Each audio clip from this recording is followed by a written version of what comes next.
Ó, HB20 3 cilindros com barulho no motor. Geralmente esses motores aqui dá problema aqui no tensor e fica batendo corrente. Nesse caso aqui é um barulho específico que acontece quando o carro pega um aquecimento muito alto. Vou mandar acelerar lá e vão ouvir o barulho. Acelera aí. Acelera. Acelera.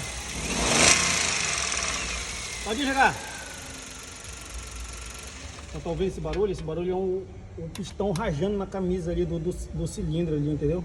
Geralmente quando o carro pega um aquecimento muito forte, o pistão ali diminui e fica acontecendo essa rajada aqui. Nesse caso aqui não tem outra, tem que tirar o motor, levar para retífica, ele encamisar, entendeu? Ou cortar o bloco para 0,50, beleza? Essa foi a dica, valeu!